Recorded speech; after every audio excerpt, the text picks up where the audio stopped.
The Incredible Hulk will not be presented this evening. Damn, damn, damn!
All right, everybody, welcome. It is Thursday tonight, not Wednesday, and I am here with Matt so far. Matt, welcome. How's it going, everybody? And Krellbar is out smoking cigars. He was on the fence, and Joe might pop in. I don't know. Joe said he wasn't feeling well the other day, and he said he didn't know if he was going to make Wednesday. And I said, I don't think I'm going to have internet on Wednesday. I think it's going to be Thursday, so it's up in the air, and we'll see who else shows up. But I had a ginormous tree. A tree fell in my driveway. Mm-hmm. So I moved that out of the way. And then I go back in the house, and I hear the transformer on a pole down the street going boom, boom, like keeps making explosions. We're losing power. We're getting power. Apparently, a tree fell in my neighbor's yard and took out the pole, chopped the pole in half. Jeez. So they had to remove the tree, which was ginormous. Then they had to put a new pole in, rewire the whole thing. So they rewired it, got me power last night. And then at 6 o'clock tonight, 6:30, the internet cable and phone got back hooked on. So, and now we're back to whole. And here I am. And I don't know if you saw last night, I went live for a little bit. I was smoking a pipe. What are you thinking of getting? Ricky Compton says he might buy a pipe from Eddie Gray over at it's the Pipe Nook, not the Pipe Shack, the Pipe Nook. Eddie Gray and yeah. So I only wanted to do a quick 30 minutes, so I lit a pipe instead of a cigar and basically just shot the shit. Hey, other news, my channel hit 25,000 subscribers on Tuesday night. Nice. That was pretty cool. YouTube Awesome, sent me a little notification. I thought that was cool. Congratulations, Dave. Yeah, thanks. And it just tells me that there's 25,000 weirdo. No, just kidding. But yeah, 25,000 people subbed. I got to do more lessons. I will. It's funny because Jim and I are talking about adding different songs to the set list of AM Station. And I'm like, great, because that'll give me a reason to go do lessons on them. Mm-hmm. Because then when I have to go back to them, I mean, we've added a bunch. We started doing Hello, It's Me from Todd Rundgren, but I already did a lesson on it. Mm-hmm. Yeah, you don't want to filter, Ricky. I don't like filters. I don't know. Some people like filters in their pipes. I find it unnecessary. Not necessary. I don't like the pipe filters. I'm old school. I want to smoke the way Frank Cannon smoked one. or Sherlock Holmes for that matter. And speaking of Sherlock Holmes, Oh, that's what you need. One of those whalebone pipes or whatever. the calabash. Is that what that is? Yeah, the big calabash. Yeah. That's like the Sherlock pipe. And I ran into Chuck on Tuesday night from the show. I don't know if you met Chuck before. Oh, but, Chuck the plumber. yeah, but Yeah. Chuck took on a new job, and he's been just really busy.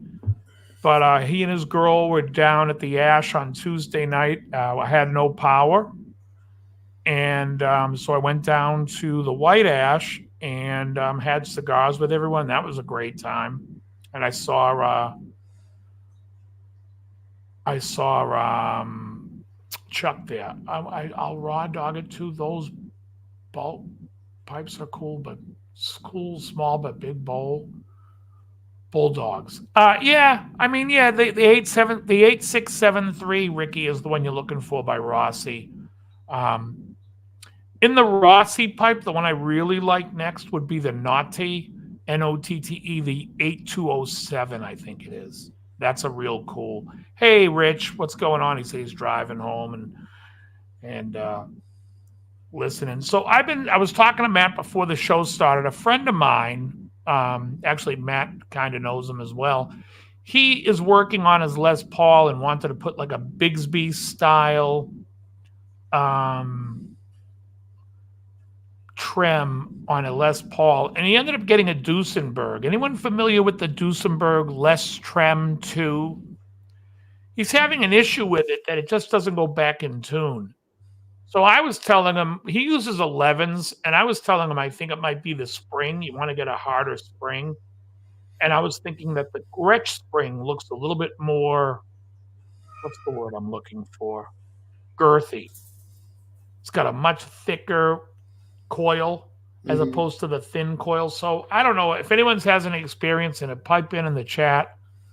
That'll be cool. Also, Ricky Compton, Eddie Gray from the Pipe Nook. I always send him an invite because he's like, on any Wednesday or when you go live, send me the link. If I can pop on, I will. Super nice guy. Super nice guy. Big Tom Petty fan. We talked music for a bit. When I first bought a pipe from him, it's because I watched a video of him and he was he had an Iron Maiden Matter of Life and Death poster behind him. And I'm like, anyone who's got a Matter of Life and Death poster is all right with me. They're okay in my book. Matt, what's been going on with you? Oh, just like I said, man, just working on guitars and playing lots of guitar and trying to get some stuff together to record and doing the dad thing. Nice. Yeah, getting ready for the holidays. If I had a gun, I'd shoot you in the head. Oh, now we know what to get him for Christmas. Oh, yeah. I love the holidays. Oh, shit. So maybe heading out to NAMM in January. Well, I definitely am. I've got a pass and got registered. And nice. Who hooked you up with the pass? A friend of mine from back in Indiana. Oh, it's not a particular. It's wasn't a company or something that you're going. Yeah, Hargrove, Har Grove. Oh, okay, yeah. Nice. Music. So. Yeah, I can't remember the last NAMM I've been to. 2010 or 11, maybe 12 maybe.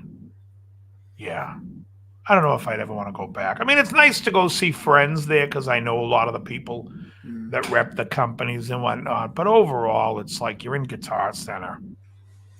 Yeah, but it's still cool to see what stuff has come out that you didn't know about. Yeah. That's what I'd like to go for. It's like Alfie Singer is saying that Kiesel Connect is the same weekend. What's that? Must be from Kiesel Guitars. They must be doing something. Don't get the NAMM flu. I've got the NAMM flu once. That kicked my ass one year. 2000, I want to say it was either 7 or 8. I was junk. In bed for 3 weeks. Oh, shit. Yeah. I remember I was running out to Jerry's Famous Deli in the Marina, getting chicken just because I was living on chicken soup. I have a lot of background noise when I'm talking. Really? Wait. It's making a noise. Let me see if I can. Let me adjust something I hear here. a home. Testing. You know what? Hold on. Let me do this. Testing. Yeah. Yeah, I don't know. I hear like a testing. Testing. Um,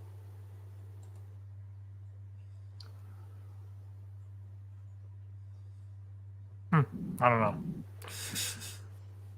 Near Mexico. Yeah. Yeah. Yeah, that's true. Let me see if I don't know what's going on with this mic.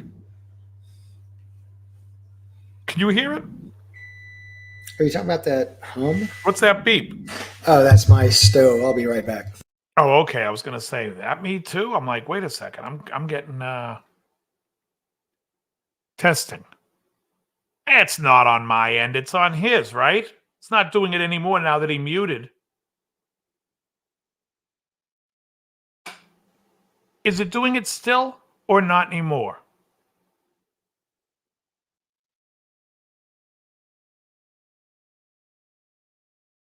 It's gone. It's his mic. Whatever his mic is picking up mine, something going on with mine. I think you're right, Alfie. Yeah. I'll have him turn his. You got to turn your gain down a little bit, Matt, because as soon as you muted your mic, the noise stopped. Wasn't on my end. Oh, okay.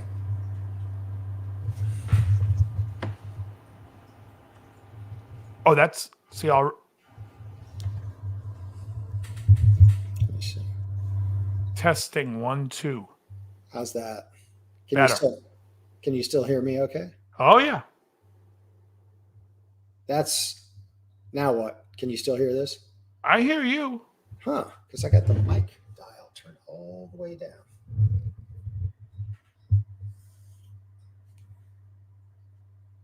Yeah, the Epiphone Greenie. You know what? Greenie is like the ugliest Les Paul. I don't know what everyone's so up in arms about Greenie. The thing is heinous. Because You want a fucking Les Paul, you get the Jimmy Page Les Paul. You get a washed cherry, and not the way it looks now, but the way it looked back in 71, 72 when he was playing those shows. That's when it looked fucking great. I don't know. The Greenie to me is like, who gives a shit? Who cares? Yeah, I agree. Yeah, I mean, so Mark Agnesi, who is at Gibson now, he posted a Les Paul the other day. I was like, man, that's like one of the most perfect looking Les Pauls. Maybe a little too much grain, but it was like a 59 reissue. Uh-huh. I should get Mark to come on. I should get Mark. I'll reach out to him. Real good guy. Maybe he could do a promo for Gibson and stuff. But yeah. Yeah, I mean, I think the prices of guitars have gone insane. And yet, like, you can go buy, what's that, EART? You could buy an EART, which, could you come up with a worse name for your guitar? We have a guitar called EART. Yeah, great. But their Stratocasters look fucking great. Really? The headless guitar I don't care for, but their Strats look great. They're stainless frets. I mean, it's like for $300 or $400, I'd say it's better than any Strat you're gonna get until you stop paying $2,000 from Fender. Huh. Well, if they're there, I'll check those out. Yeah, they're on Amazon. I mean, they're really cool looking, and I think that's a great value. It looks like but some of these prices are just insane. There's a place called can I do a promo? A promo for what, Squire? There's a store called Matt's Music, and he's had a cracked mirror Iceman. Go ahead.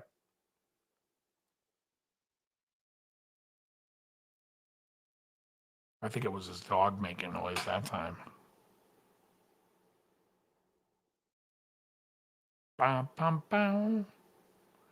Bum, bum, bum. Bum, bum, bum, bum, bum, bum, bum, bum, bum. Had to let the cat out. Hold on, now it's making noise again. No, it stopped. Oh, it's loud. You know what it is? It's what you're sitting on. Do you have a book or something? Put the mic on a book that's on the table. It just needs some level of There we go. and now it's dead quiet. Yeah, it's that desk is picking up every sound and vibrating. Yeah, because I just put it on some papers and it's much better. Oh, everybody, Squire Telecaster is selling a 79 Vibrolux reverb. I've been watching One Bite Guy reviewing pizza all over your area. So great that you brought that up, Hannah Boy. Let's talk about David Portnoy. David Portnoy. First of all, how much do you want for the Squire? Because Ricky Compton's wondering. The solid black headless, it's really nice for the money, says Shane, for the TN, 4TN, for whatever that is, the 4TN. Okay, so One Bite. First, I want to just tell you something, guys. I've eaten more pizza in my life than anybody. Just so you could see how much pizza I've eaten in my life. Let's go back 2 years. Let's go back 2 years when I was giving lessons and see how many pizzas I was eating. Pizza 왕지 거다 낭니 독장기 들어이. Okay. So we can see. That was great. We can see that I was eating no shy to pizza. Okay, so the other day he went to Danino's. The girl, by the way, this is what's crazy. Do you see him at Danino's restaurant? The girl that was talking to him, telling him it's an hour wait. I think she's even said her name, Kristen Gunning. She was a little girl in my neighborhood when I grew up on the other side of town. And I grew up with her brothers. And Danino's I've never cared for. He gave it an 8.1. That pizza's a 6.8. It's not that great of a pizza. It's not a good Italian style pizza for the neighborhood. You can go to Norwood to Palace Pizza. It's a better pie. Now, he went to the town spa once and he gave it a 10. Then he knocked it down to a 9, and then he bought a sweatshirt there, and then he knocked it down to an 8. The town spa pizza, I'm going to be honest, it's a 9.5. It's the highest rating pizza, period. Now, Portnoy recommended Monty's. And when he recommended it, Emily and I ran up there and we wanted to try it. And the pizza was terrible. Monty's is awful. He gave it a 10. It's terrible. It tasted like bar pizza if the maker of the bar pizza was Elio's. It was horrendous. I mean, if it was high school pizza, it would be pretty good because it's like Elio's. But if you're comparing it to pizza out on the market, not good. Now, Pizzeria Regina, which is in Boston, which is Italian pie, that's the best Italian pie in the Boston area. I put it up against mostly anything. I'm curious about Sally's in New Haven. I've never eaten there. Frank Pepe's, not so great. It's okay. But, I mean, it's like an 8. But Santapio's of Boston is fantastic. And he's gone to other places. I think he went to the Linwood, which is like a town spa type of competitor, and all the bar pizzas. The best bar pizza in Massachusetts, period, is the town spa. Just so people know. Yeah, Regina's. Yeah, there's a place called Poopsie's down in Pembroke, which is like a town spa style pizza. Not as good. Poopsies? I don't think I want anything from Poopsies. Exactly. And then there's a place, people around the Brockton area love a place called the, what is the name of that place? I'm blank. The Cape Cod Pizza. And originally, I guess that's where the town spa took their recipe and then tweaked it. Spa is way better. The only thing really that compares with town spa, there's a guy in Bridgewater who's making pizzas in his garage. He converted his garage into a kitchen, and he sells pizza, and it's called Flying J's Pizza, and that's a fantastic bar pizza, especially if you like salt, because it's salty as hell, like the way the Spa used to make it. Now the Spa pulls back on the salt a little bit, but still their sauce is the best. Town Spa by bar none. When I was a kid, I've been to Danino's maybe 2 or 3 times, and it wasn't as good as Papagino's back in those days. And I'm like, if you got Papagino's, you got the Town Spa. There was a place in Stoughton called Pizza Greco that was great. All these places around it blew it away. Now that it's closing, everyone's like, oh my God, that's the best. Listen, I'm so sick of people's opinions on food, and you must be sick of mine, but let me just tell you this. I went to a place in my town called Apollo Sub. Everyone goes on and on how it's the best. It was absolutely the worst food I had. I commented in a local group how bad it was, and everybody was just hating on me. You don't know what you're talking about. Blah, blah, blah. I'm like, the food sucks. That's all I know. The food fucking sucks. You want a better pizza? You want a better sub? You want a better gyro? Go to Rosie's in Braintree. That's great. Also, there's a place in Norwood called the Feisty Greek.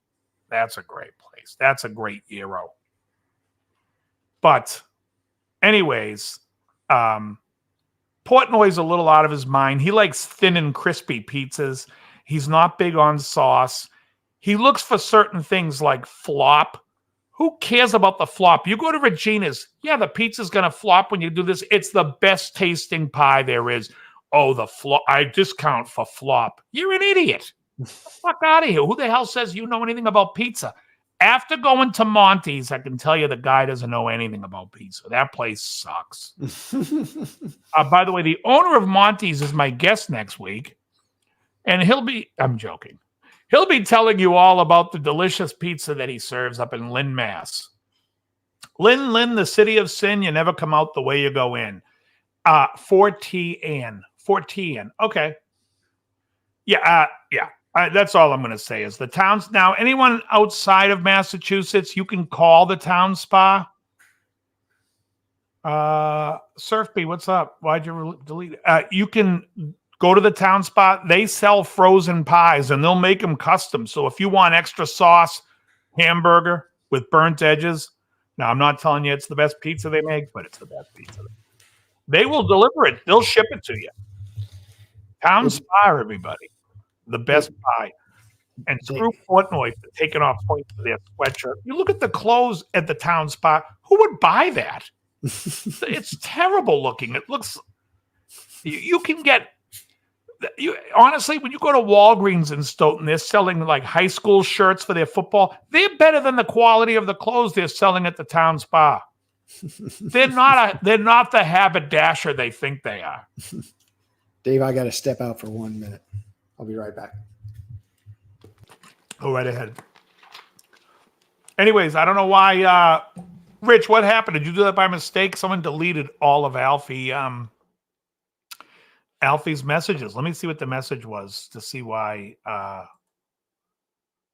Chipotle 6 people. That's good Mexican food. That's not bad.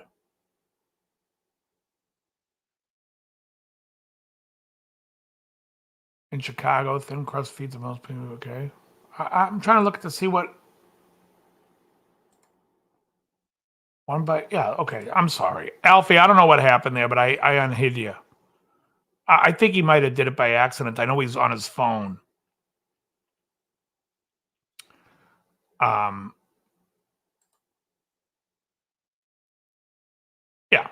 Okay. You should be able to type in there. Sorry, Alfie. I don't know what happened.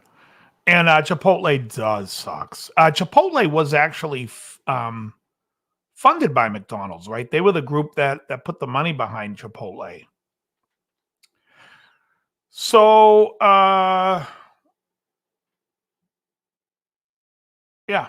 Anyways, that's my thought on pie. And also, like, Portnoy doesn't like anything that has a doughy crust. I mean, good pizza is good pizza. If it's good, it's good. If it sucks, it sucks. I've had thin crust that blow. I've had thin crust that's good.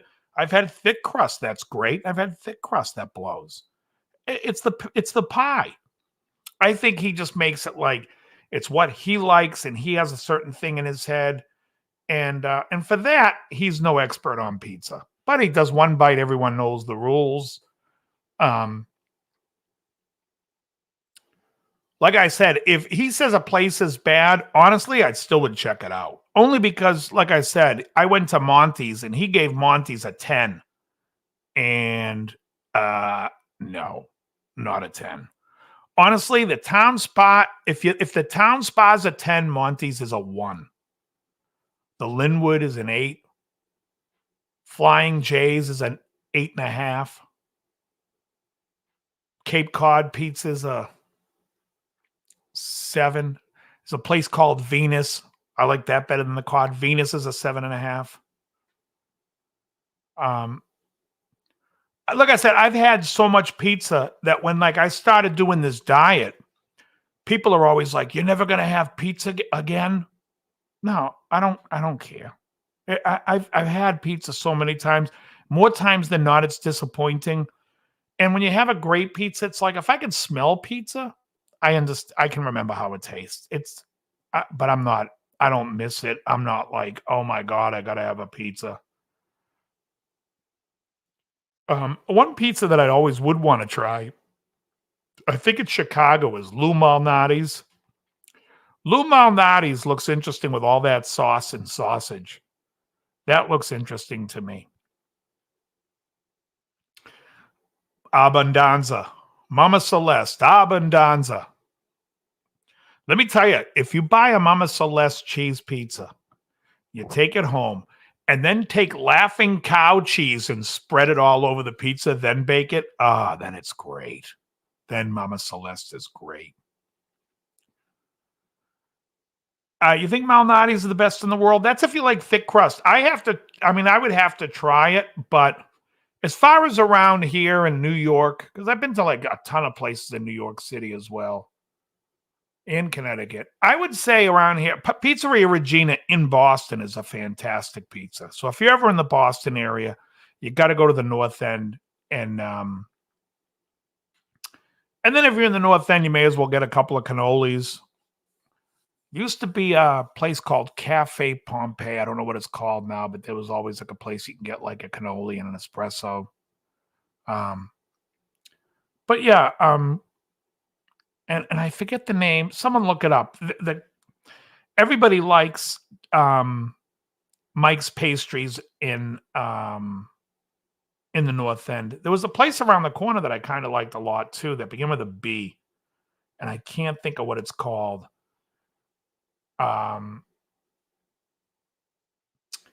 You base it off the one bite guy. I wouldn't base anything. See, New York has some great pizza. There's Ray's. There's original Ray's. There's original famous Ray's. There's famous Ray's. All the Ray's pies are good. I don't know that New York is worse, it's different. So Bar Pie is on the South Shore. That is like a South Shore of Massachusetts thing. It's really not a North Shore thing. And I was actually surprised when he said that he likes bar pie and that Monty's in Lynn was bar pizza, because I was like, I didn't even think they had bar pizza on the North Shore. And when I went there, after I ate it, I was like, they don't have bar pizza, because it's really not a bar pizza. It's really like a little bit bigger than a bar pizza, but it's Elio's. It's a round Elio's pizza called Monty's. Not good. Not good. Yeah, Alfie, that place I got to try at some point in my life.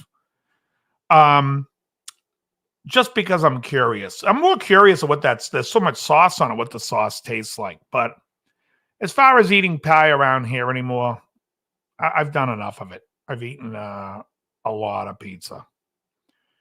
Doctor said I swallow a lot of aggression along with a lot of pizza. What about the double stack slice in Saturday Night Fever intro? The double stack slice. Yeah, it's not a bad idea. If you're hungry, you got to double stack it. To me, like today, I had a cheese omelet with bacon and then a steak. And man, it filled me up. I was stuffed. So good. But yeah, it's been, let's see, what is it now? 13 and a half months without carbs for me? Grimaldi's. I've been to a Grimaldi's before. There used to be a Regina's in Vegas at the Rio Hotel in the food court. They used to have a food court version of the Pizzeria Regina. But I don't remember if I went. I remember being there, and I was at the Rio. I think I did. I'm talking late 90s, early 2000s. I was early 2000s at the Rio. But anyway, so, I mean, I enjoy the One Bite reviews just because I like him and I like, the personality and everything. But as far as what he thinks of pizza, I always think he's way off. Especially when I see him judging the pie. And, sometimes if you get like a Neapolitan and it's got like the fresh mozzarella, maybe not a lot of sauce and whatnot. That's a great pie. Doesn't, and he's always like, oh, this isn't like, oh, this is too fancy or whatever. I don't care for his reviews. He's like the Rolling Stone of pizza reviews. 8.1 for Danino's. I'm sorry. No way. Danino's, by the way, when I was a little kid, the Danino's was maybe a mile from my house growing up. And I remember eating there like at friends' birthday parties when we were kids. And, anytime my father was like, you guys want pizza? And where do you want it from? Nobody in my house ever said, oh, let's go back to Danino's. We were like, no way. Especially back then, the Puppuccinos was on point. They've been terrible for years, but they were on point back in the 70s and 80s. Everything all right? Oh, yeah. I just all right. Timed it wrong tonight.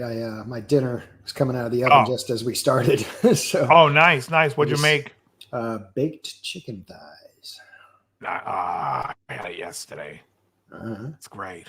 Uh-huh. Now, when I bake them with I put on the skins, I layer bacon fat. Mm. And then I put salt, white pepper, and a little fresh Romano. Oh, yeah. I don't do the Romano, but I do the salt and pepper and put a little butter pad in there with it. Ricky Compton says he's going full blown. Papa John, I forget why he got fired. Something he said, political, stupid shit. I don't know. Who? John's, the guy who was the founder of Papa John's. Did they fire him from his own company? Yeah, like it was a corporation and he stepped down. I don't know. It was something stupid. Something I agreed with, probably. I don't remember, actually. I don't remember, so. But yeah. So good luck, Ricky. Let me know if you have any questions. And it's like your weight doesn't really fluctuate much. I mean, I'm still like right around 175 is probably what my weight is. And it's easy peasy. And if I get hungry, it's like I buy like salami that's where I go through the ingredients to make sure it doesn't have any garbage in it, no dextrose and no, all that stuff. And that and a slice of cheese, and I'm good. Yep. Yeah. Out of my fridge not having power, the only thing I lost yesterday was one burger. Oh, really? Everybody, welcome Howie Simon to the group. Howie, welcome. Howie. What? I thought I missed it last night, and you sent me a link to come in for Thursday. What's this? Okay. So I lost power I lost power on Monday. I didn't get it back till last night sometime. Were you freezing your ass off? Oh my God. Yeah. Thanks, Ricky. You remember when you used to live here a few blocks from the beach? Yeah, I know. You should have seen the size of the tree. It looked like a California redwood. It fell over. Oh shit! All the roots came up with it, and it basically sawed a telephone pole in half. Not on your property. 2 houses down. sorry if you already covered this. Who owns the tree? Is it the city it's or in the guys? It's in the guys, yeah, but they don't ding him. They come clean it up. It's it's a natural. I didn't know if it was city, like on the city part of the property or whatever.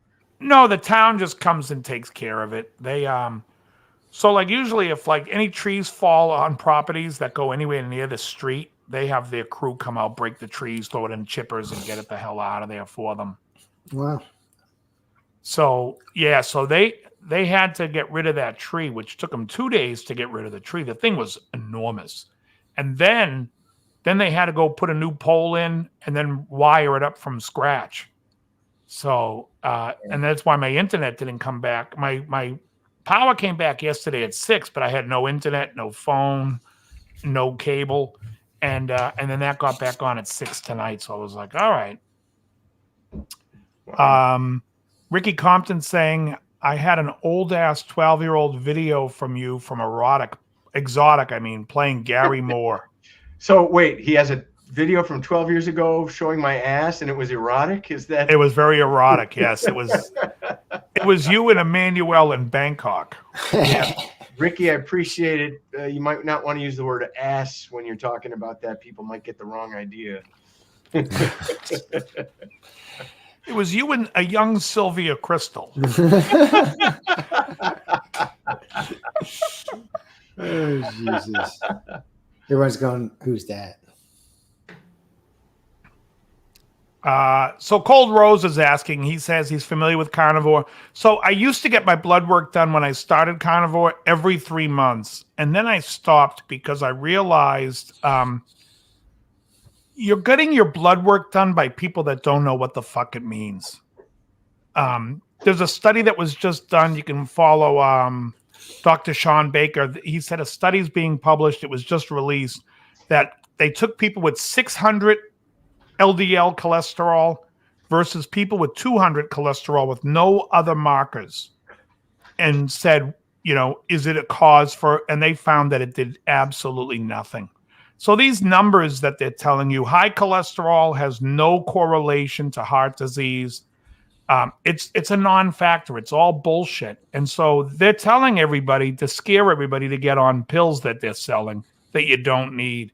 And if you really want to watch a really great heart doctor, his name is Nadir Ali. And he goes into how dangerous and how unnecessary statins are. And how getting your blood work done is it's honestly a waste of time. And I think it is too. If you are not, if you're doing, if you have insulin resistance, you're putting on weight, you're eating pizza and you're eating all that stuff, and then you're avoiding the fats and everything, you're avoiding the only thing that's good for you. My brother jokes around with me because we talk about when you remember when we used to take a piece of bread and you put a ton of butter on it and people are like, oh, that's too much butter. That's not good for you. Actually, that's what's good for you. The bread is what's killing you. The bread is what's clogging your heart, not the butter. So I would, statins are not doing plaque removal. They don't do any plaque removal. And actually, the studies of statin have showed that it actually has increased plaque. Statins lower cholesterol, which, by the way, cholesterol is controls your hormones. It basically produces testosterone. It feeds your brain. They got everybody not lowering cholesterol, but now what do you think the biggest epidemic is around today? It's depression.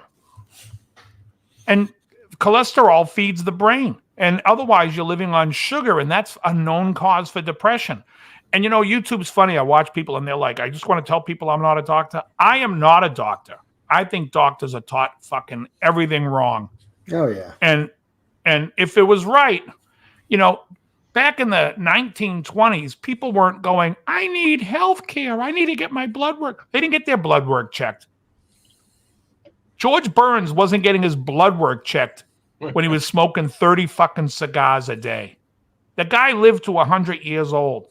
Everybody now is, oh my God, I got to get preventative. I got to go do this, and I got to go. It's like you're out of your minds. You want to live long and you want to be healthy, stay the fuck away from doctors. That's my opinion. And by the way, next week we're going to have the American Heart Association on. They're coming on.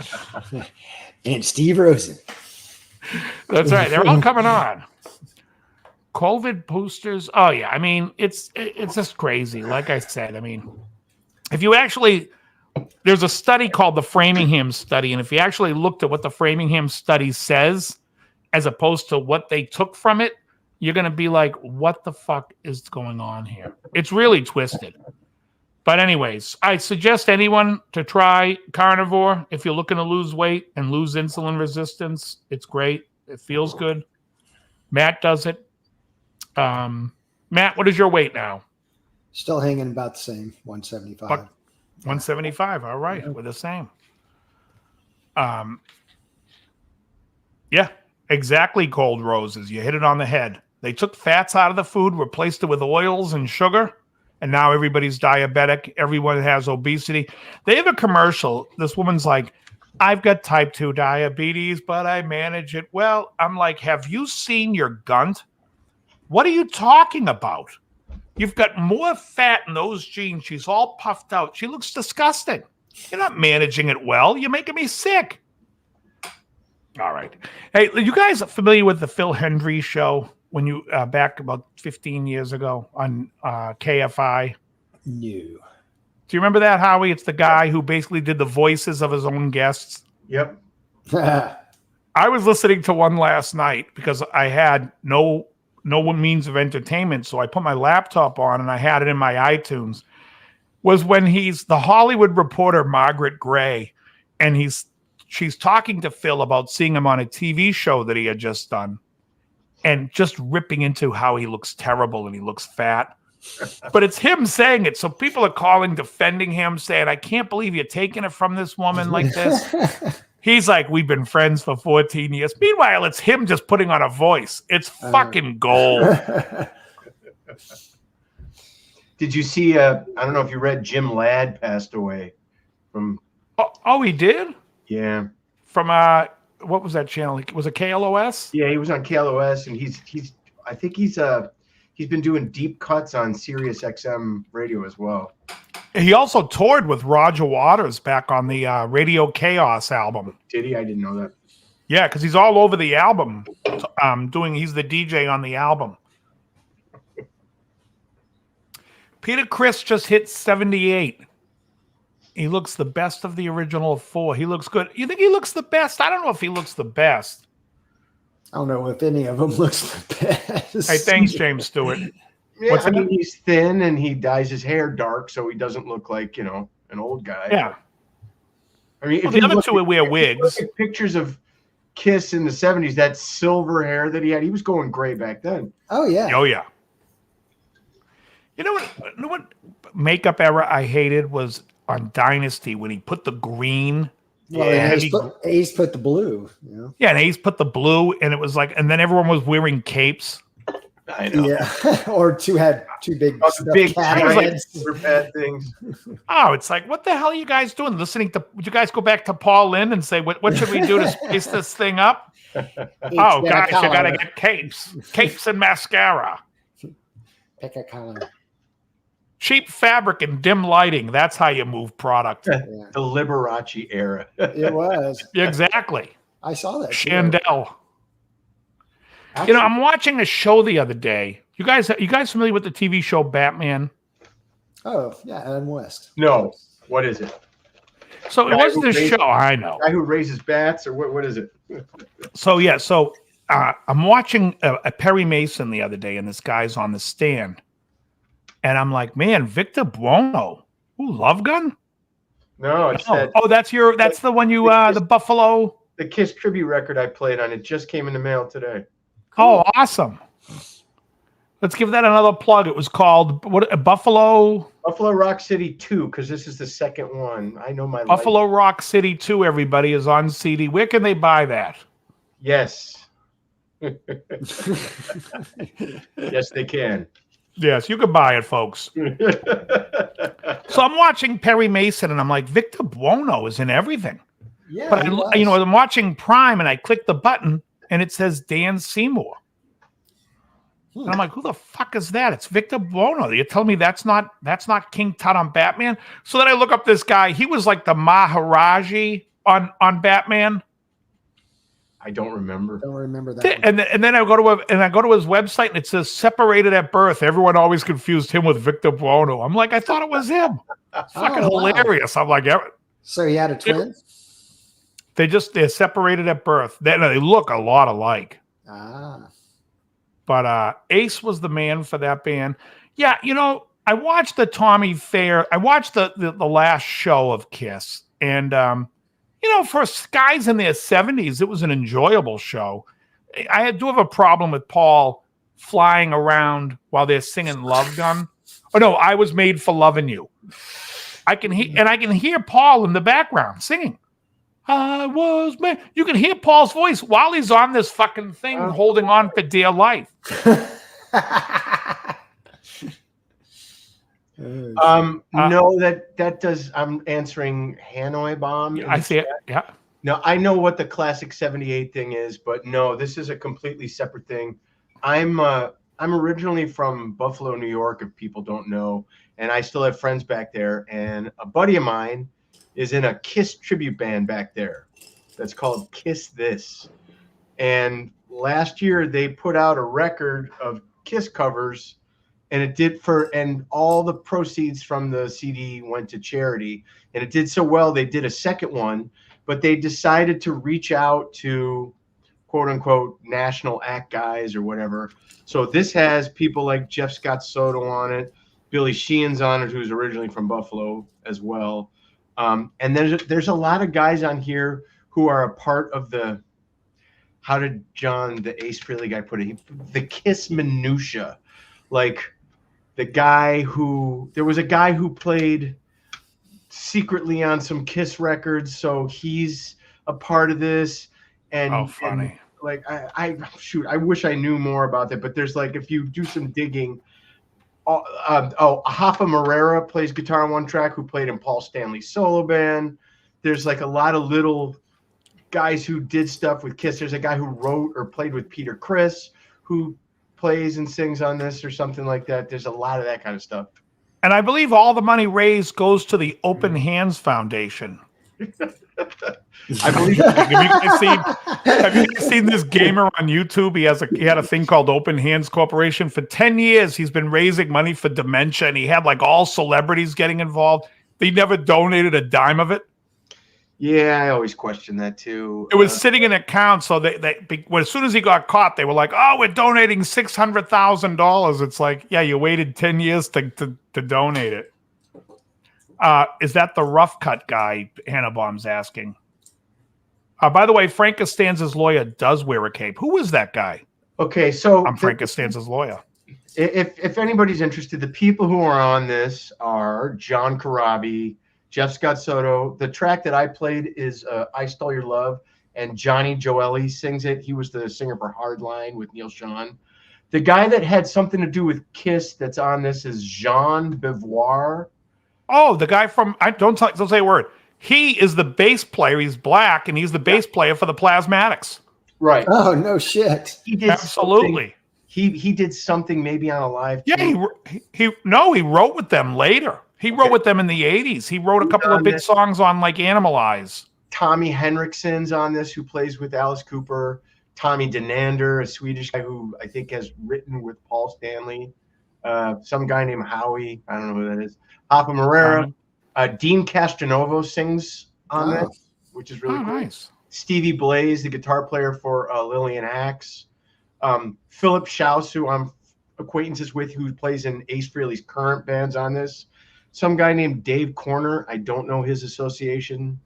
Mitch Weissman, whoever that is, and many more. So I'm trying to get a link. Huh. No, that's not the link. I remember seeing the Plasmatics on different TV shows, and man, they were just always so terrible. Oh yeah, it's actually had the most successful career of the band. How do I don't know how to join the chat here. No, just type in it. It says join the chat, and it says connect your YouTube account to Why do I always have to connect it? No, you don't. I just want to chat. Just go to. Does it see where it says comments in join the StreamYard on the? Yeah, join the chat. Connect your YouTube account to join the live chat. Son of a bitch. Oh, just go on YouTube. Go to the YouTube page. I don't know how to do that either. Hold on, I'm sending it to you right now. Hold on. Go to the private chat, Howie. Ooh, private chat. Click that link. How about I just do this, Dave? I'm just gonna just answer it. I'm gonna send this to you, and you can put it up in the thing. There, that's where you get. Oh, okay, yeah. That's in case easy anybody's too. Interested. I haven't even heard the final mix of the song I played on. So I don't. Oh, you didn't? Yeah, no, I didn't. I heard it was like last minute, and I made, I told him to make a couple, change this, change that, and then we got to put it out. So I said, I hope the changes were made. So I don't know. Right. But the cool thing is my song opens the record, and he calls the song "I Stole Your Love" '89. And the guy that brought me in told me, listen to the Bob Kulick version when he was playing with Paul Stanley, and try to emulate some of the stuff that he was doing. The Kiss minutia that's involved in this thing is insane. Now, "I Stole Your Love," was that in C minor or C sharp minor or C sharp minor, but a half step down? C sharp minor. What is it? C sharp minor. It is. Okay, that's what I thought. I just wasn't sure if they tuned a half step. Some of the times they tuned a half step down. It's the. I always like songs in C sharp minor by Kiss. I loved "Come On and Love Me." It's the second saddest of all keys. Right. It's just a half step lower than the. As far as the charity goes, it does on that link. It does say what it's for. Again, Maria Love Convalescent Fund, a charitable organization. It's a 501c3, providing immediate financial assistance to those in need. Blah blah blah blah blah blah blah blah. It's for people who have been deprived of Kiss, and they send them out the Kiss doll. "Dressed to Kill," great album. Yeah, that's good. But I think the guy from the Plasmatics played bass on something for Gene as well. It might have been. Maybe he played on. I could be wrong, but it might have been one of those studio songs that's on side 4 of Alive 2. Maybe? Oh, I'm thinking it was on Gene's record. Maybe. But I know he wrote with them. Let me see if I can. How do you say? How do you spell his last name? Beauvoir. That's good enough. I'm sure Google will help you out. I see American singer and bassist. Yeah, pops right up. Let me see in his. See what it says. Personal life. Oh, he did the 80s stuff. Hanoi Bomb just said. Yeah, he was a singer on songwriter and bass on Animalize, Thrills in the Night. Okay. On Asylum, he was singing, writing, plus singing and playing bass. Exposed, he was a songwriter. Yeah, it looks. I don't know what he did on here. He played with Glenn Hughes on a song called "The Liar." He does a song on here called "Who Wants to Be Lonely." It might have been a song he did with Kiss, and he redid it for this tribute record. I don't know. Yeah, maybe. Let me see. Let me just look that up real quick. Kiss, "Who Wants to Be Lonely." I would just, maybe. I don't know. Yeah, well, no, I'm going to look it up. There we go. Oh, it's on Asylum, so that's what he worked on was Asylum. So okay. You're probably right here. Let's see. So he redid it for this. Let me see who wrote. Who Wants to Be? Yeah, he was a co-writer on it. Cool. Yeah. The guy who in the Kiss tribute band that's behind this, and my friend's Kiss tribute band, I'm friends with the Paul Stanley guy, but it's the Ace Frehley guy who is in charge of putting this whole thing together. His real name's John Jeffrey, and he orchestrated the whole thing, bringing in the players, yada yada yada yada. Yeah, it says on this he also wrote All Night. And he is that the only one? Yeah. What's the song by Kiss that Let me think of how it goes.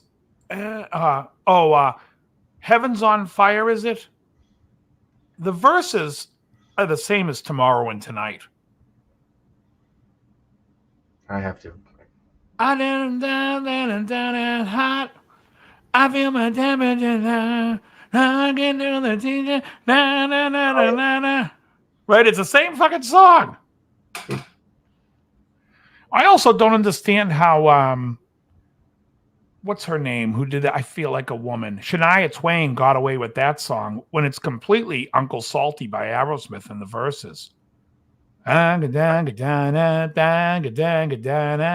only so much that can be done nowadays. Really. Yeah, but it's still, you gotta, I mean, figure they'd go back and say, hey, Mutt Lang has something to do with this song. We need to fucking sue. You only sue after the... There's so many of those lawsuits where people, there's so many, you know, with was it the Cars sued Warrant for the beginning of Down Boys because it sounds like like what's that? I like the... Oh, really? And the Cars had a song called Down Boys. You could take it with the Down Boys on the Panorama album. Well, maybe they stole everything from the Cars. I don't know. Cause they stole your love, stole you. Ain't nothing gonna let. Huey Lewis sued for Ray Parker Jr. for Ghostbusters and won. Yes, but you know why he won? Good trivia for you. Why he won? Because he's the white guy in the equation? I don't know. That's it. No, what happened was they were already paying Huey Lewis when they were doing like Coming Next Summer, Ghostbusters, in the Coming Next Summer trailers. The song hadn't been written yet, so they used I Want a New Drug. They sent that trailer to Ray Parker Jr., and he just stole the chords and sang Ghostbusters over it. But they were already paying Huey Lewis, so he looked at it like, look, you could have kept paying me for the movie. You know what I mean? But you didn't. You ended up just stealing it. Did not know that. But if you listen to it, it really is more of a ripoff of a song called Soulfinger by the Bar-Kays from 1969, I think it is, or 67. Okay. But it's the same.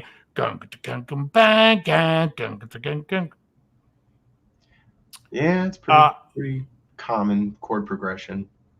Yeah. I mean, really, right? It's like 1 flat 7. What is it? Flat 7 4 bang right? A G D. So yeah, I mean, you could look at it as a 5-4-1 in D. Yeah. Still, it's which is Sweet Home Alabama, really. If that's in G, right? Yeah. Which is Can't You See? Order. So your tonal focus changes, but yeah. Yeah, which is Can't You See, right? Sweet Home Alabama and Can't You See are the same tune. I'm not a hair metal. Warren actually could write. I'm not a hair metal guy. All right. Can we kick him out? Get out. Yeah, Blackmore ripped off Black Knight from a Ricky Nelson song, Summertime. Down, down, down, down, down, down, down, down, down, yeah. Yeah, there's a video where I want to say recently, but it's in the last 25, 30 years, which is recent for us. We're all old now. Where he basically talks about the songs that he was borrowing stuff from Ricky Nelson. And I think Lazy was Stepping Out from John Mayall's Blues Brothers. I mean, look, all the Led Zeppelin. Breakers. All the Led Zeppelin. Blues Breakers. All the Led Zeppelin thievery's been well documented throughout the years. Yeah. I just love Zeppelin. I don't think lawsuits were the thing back then. So everybody. Well, they didn't even know that. They thought like, you remember the song? I'll tell you what. Zeppelin had the same problem that Eric Carmen had. You guys remember Eric Carmen? Mm-hmm. Yeah. So Eric Carmen had 2 huge hits: "All by Myself" and "Never Gonna Fall in Love Again." Never gonna fall in love. Anyways, both of them are completely stolen from Rachmaninoff symphonies. Really? And the Rachmaninoff people, the estate reached out to him and they were like, yeah, you are using our father's song. And he was like, wait, that guy was alive recently? He thought those songs was so, he thought it was like basically from the classical music era of like Mozart. Beethoven or something. But Sergei Rachmaninoff lived in the 1900s. Uh-huh. So it was still...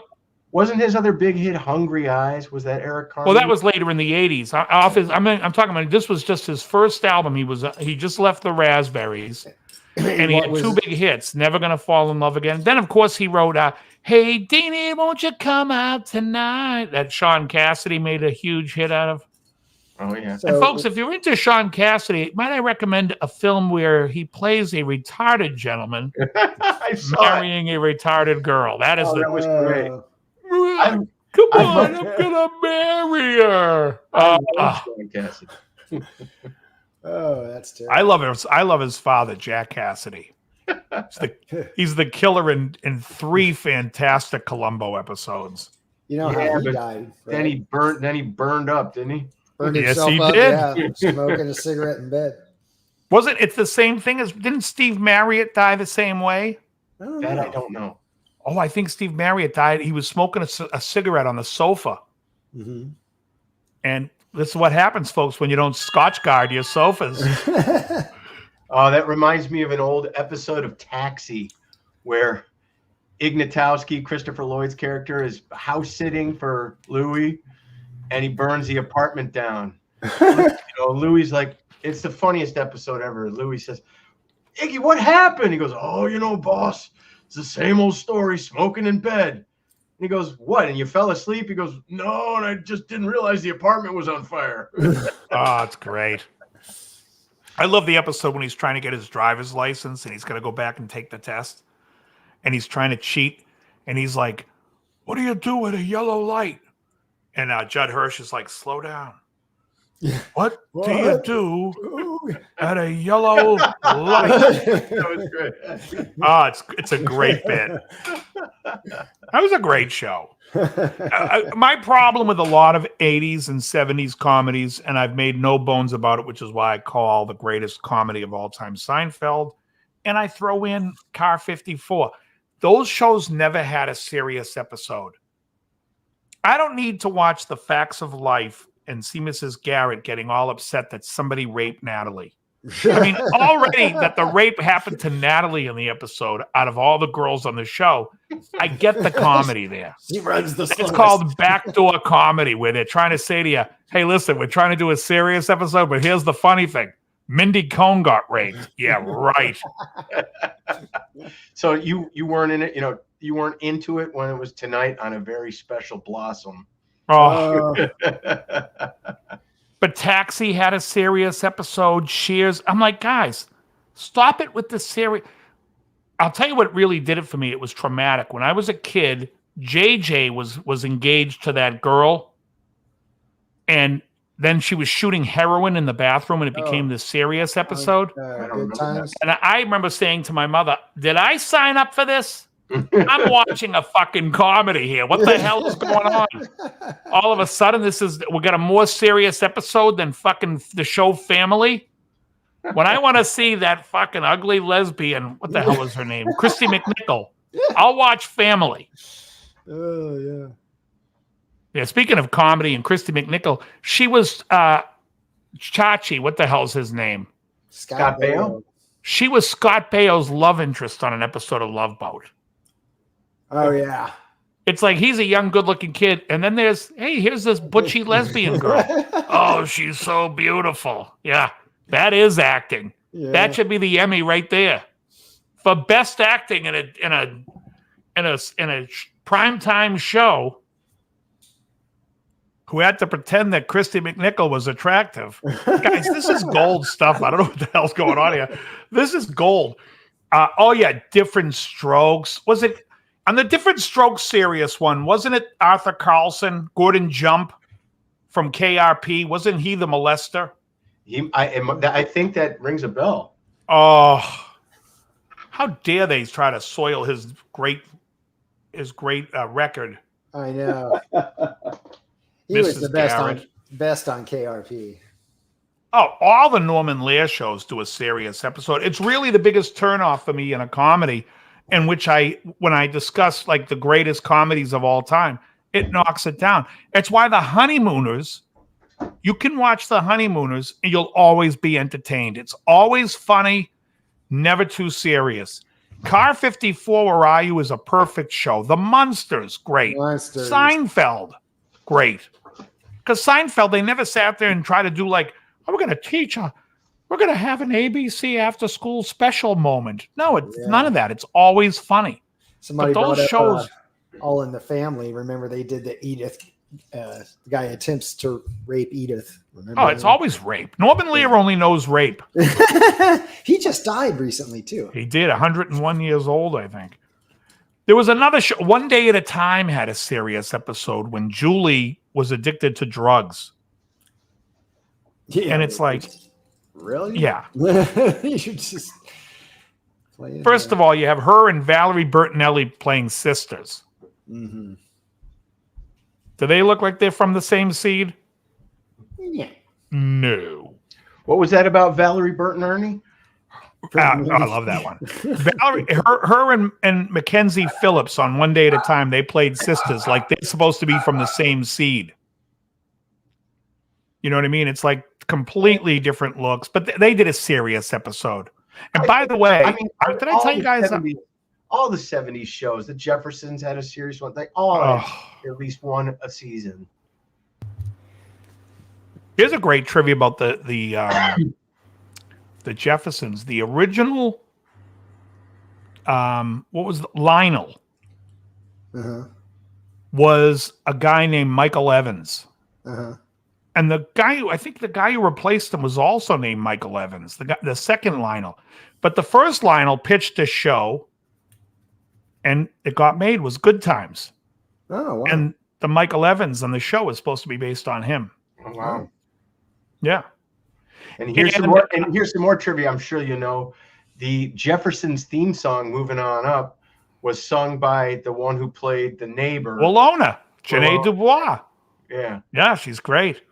Oh, there's a great interview with Jimmy Walker where he was like talking about Walona. And he's like, they're talking about like people wanting to get more lines or be bigger in the show. Everyone was fighting for, and which is, what's his name was hating the show, John Amos. Yeah. Mm-hmm. He was hating the show. He was like, we could be doing so much for Black communities and being funny and yet teaching good examples. And you got this idiot screaming dynamite. So he was like, I'm out of here. And of course, we all know how Esther Roll responded. Damn. Wow. That was her Never gets reaction. That was her reaction when she said, now that he's gone, can I get a raise? They were like, no. Damn. I thought John Amos's whole thing was contract dispute. Money. No. He hated the way the show was going. And he talks about it that he was driving all the producers nuts. And then they called him when they were on break and said, yeah, you're not coming back. So he never quit. You know what I he missed? quit. Well, no, he left. No, they canned him. But that was what I missed. No shows have catchphrases anymore. Nobody's got a catchphrase. Like last one I think was Urkel, right? Did I do that? Yeah. How long ago was that? That's 30 years ago. But going back to Walona, he was saying Janae Dubois. Jimmy Walker's talking. He goes, "Did I mention she can sing and dance?" And he kept saying it. They were like, "What are you talking about?" He goes, "When we worked," he goes, "all she kept on doing was trying to sell herself. I can sing. I can dance." Like she wanted like more episodes about her. I love Jimmy Walker. He's funny. He's a good comedian. He has a great joke. He says he lives in a really bad neighborhood. The guy stealing his tires got run over by the guy stealing his car. Which I think is a great one. Yeah, Dynamite. Remember the magazine Dynamite? Mm-hmm. No. I think I have an issue of it. Oh, yeah. It was like a kid's magazine. Mm-hmm. So AM Station, we were playing out somewhere, and I made a poster. It was the Hardy Boys were on the cover of Dynamite. Mm-hmm. But what I did was I changed what the story was. Like I put font over like what the headline was, and it's like, "Are the Hardy Boys gayer than AM Station?" Find out on Saturday night. You know, it was like an ad for the show, but Yeah. on a cover of Dynamite. But yeah, JJ. I mean, I just hate the serious episode shit. Yeah. I agree. It sucks. Like I said, like when you're watching The Facts of Life, you're basically turning your brain. Or Alice. Remember Alice? Oh yeah. Of course. Stow it, dingy. Kiss my Warmth grits. of Vic Tayback, the comedic genius of Polly Holiday. Oh yeah.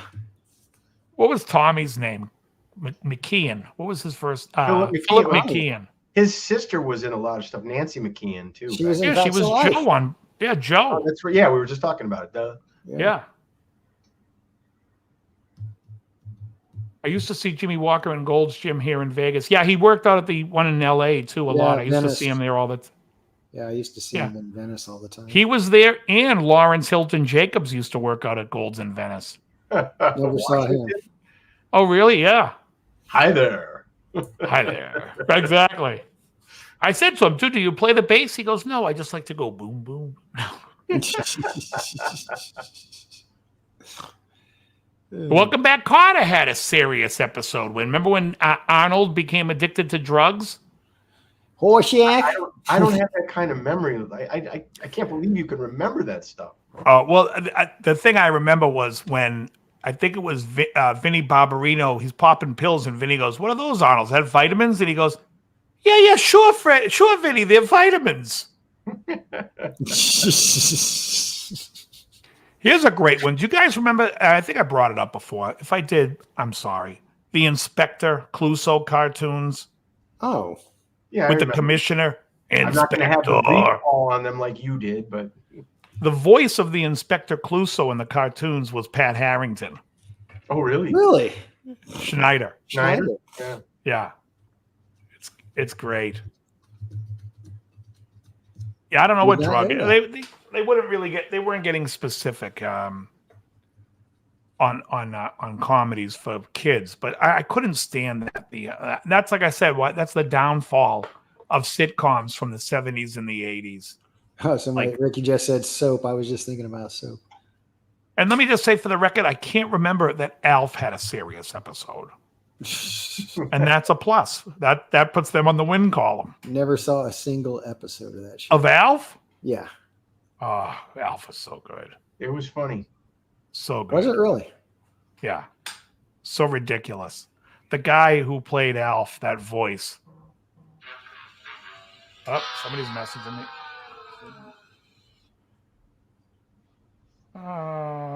No John Bingham appearance tonight? I don't know where he is. I sent him the link, but I never know. I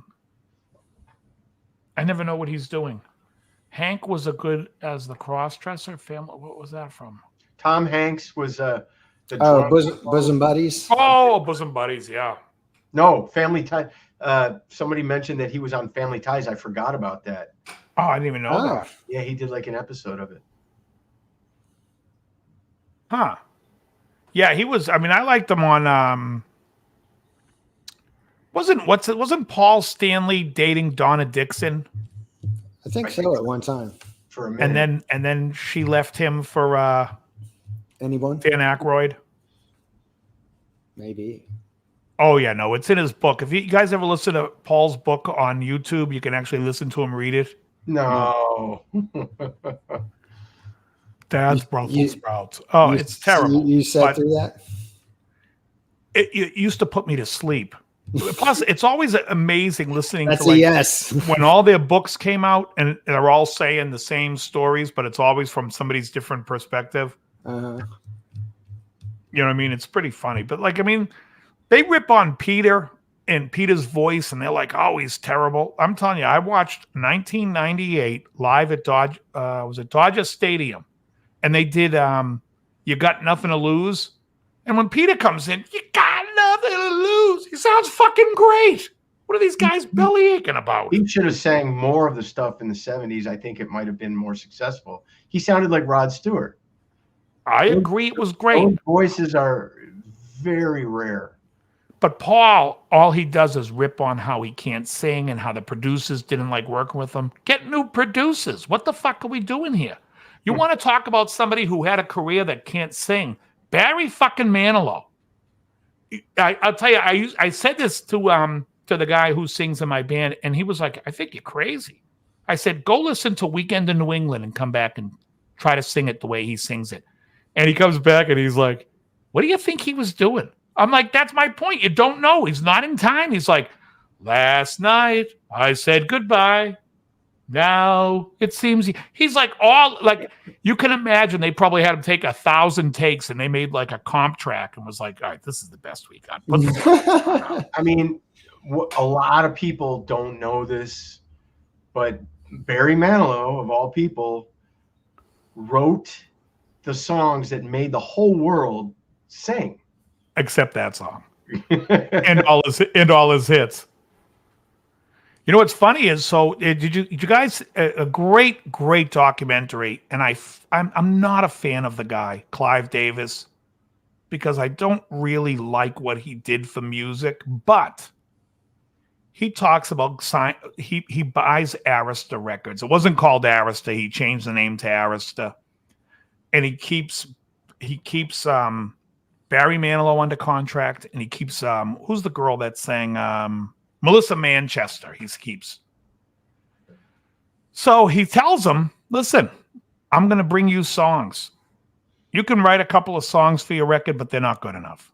I'm going to bring you songs. So the first song he brings him is like Mandy, which was originally a song by Scott English called Brandy out of it was a New Yorker who had a big hit in England with it called Brandy. But all those songs were basically written for him. There was like one or two that he wrote that were popular, but everything was written for him. And what's funny is when he decided he didn't want to have anything to do with those songs anymore. He was like, I'll find my own songs. I'll pick. So he was like holding on to all these songs that he thought would be huge hits. And then he gave them to Whitney Houston for her first record. But it's a good movie. If you guys haven't seen it, it's called like, well, he still got paid well for that. Yeah, it's Clive Davis. It's a documentary. It's on T-Rex is on the midnight special tomorrow night. Oh, they just got into 74. Yeah, that's midnight special's cool. I don't like watching the later ones when you can tell that they're just doing the TV takes where the singer's singing and the band isn't.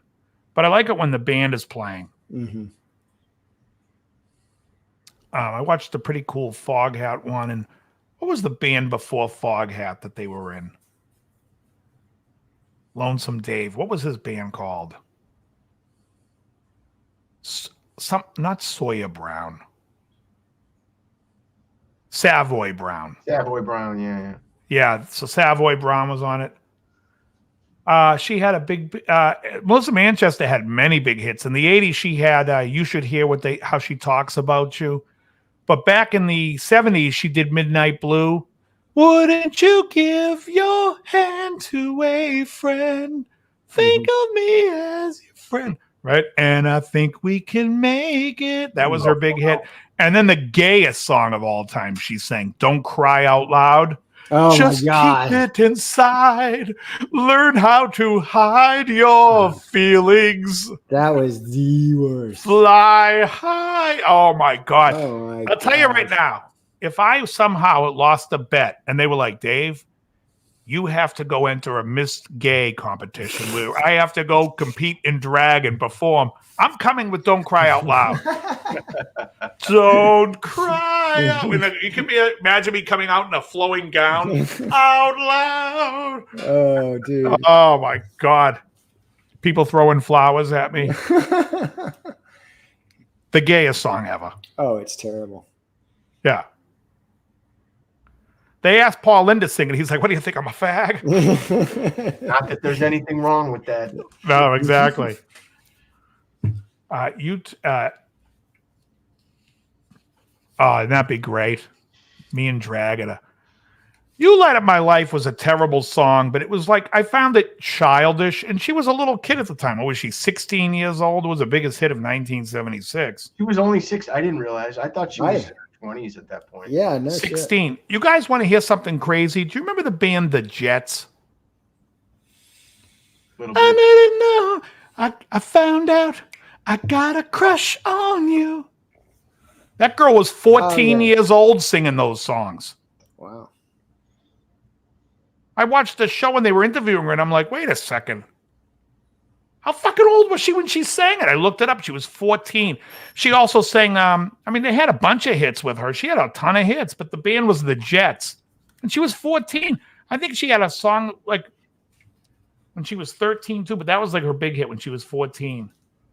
Wow. Wasn't that girl the singer for Bow Wow Wow like 14 when she sang I Want Candy?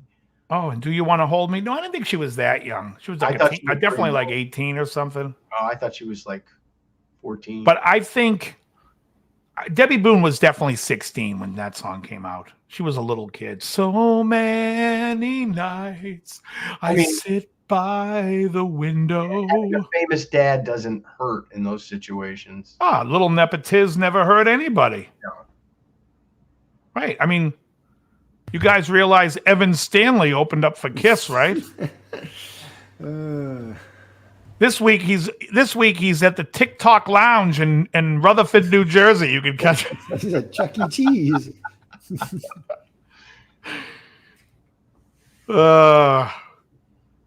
He's headlining the TikTok. If you guys want to head down there, it's in Rutherford, right on Route 4. And the Jets were from Marshall Islands. Yeah, they were Filipino, weren't they? Or part, something like that. What was the other big song they had, the Jets, besides Crush on You? Don't remember. Oh, they were huge, huge hits. What the hell was it? I got to think. First, I like the song, Baby, I Can Rock It to You. Oh, now I can rock it. But she wasn't like the lead on that one. I think the boy was. Let me see. Hold on a second. The Jets. All right, here we go. Crusher. Oh, Cross My Broken Heart for You. Remember Cross My Broken Heart? Don't recall that one. I'm sure I've heard They're it. They're a Minnesota band here. Hold on. They're a Tongan family from Minnesota. They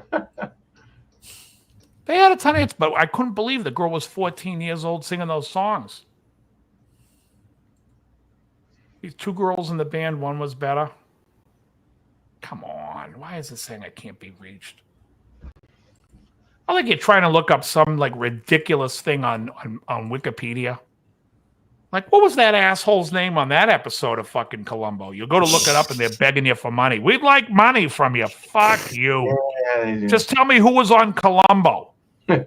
Right. Did you wind up getting to check out Harry O yet? Because if you like Columbo, no, I haven't yet. There's only 2 seasons of it. I'm a big Cannon fan too. Who's holding Johnny now, or who's holding Donna now? Who's holding Donna now was the other family band there. What the hell are they called? DeBarge. If you guys remember DeBarge at all. I do remember them, yes. They were great. Ooh, and I like it. Lots of very wet-looking. Oh, a lot of Jerry Curl. Yeah. A lot of Jerry Curl. And the two older brothers, the two oldest in the DeBarge family, they were in a band called Switch. Don't remember. Which was with Philip Ingram, James Ingram's younger brother. They were like a funk band, very gay sounding. I think he died of AIDS, the oldest brother in DeBarge. But El DeBarge was great. In fact, what was that song? I had a problem.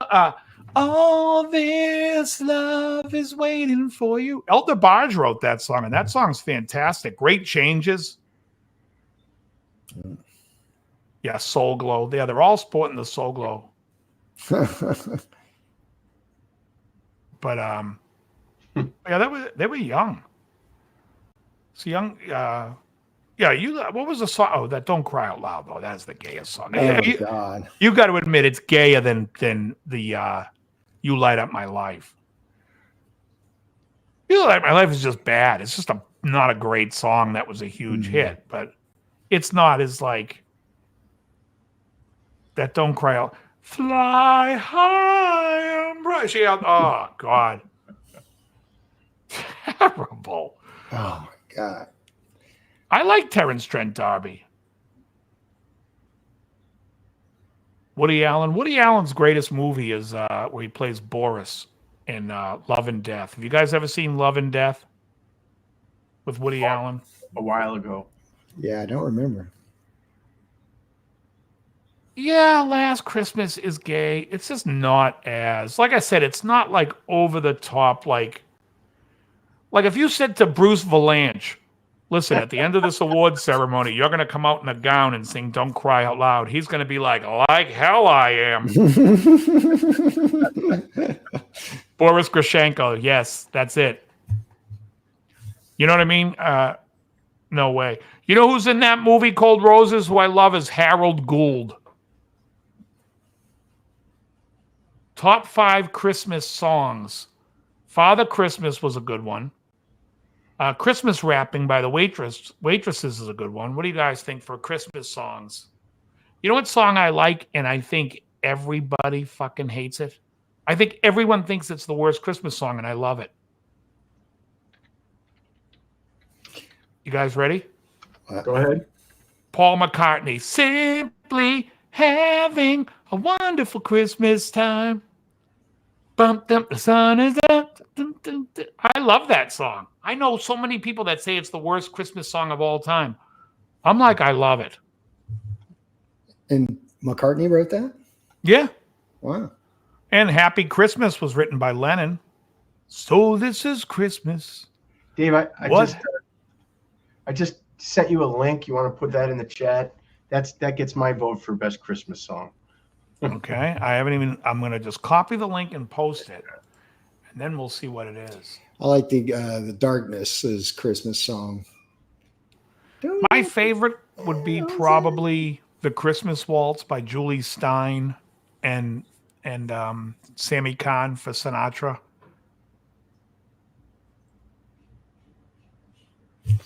Christmas. I don't even see. Does that link even work? The one I Why would it posted? work? Well, I can't click. Let me see what it is. Oh yeah, why isn't it clickable? Shark Island. Just play it for a second. Out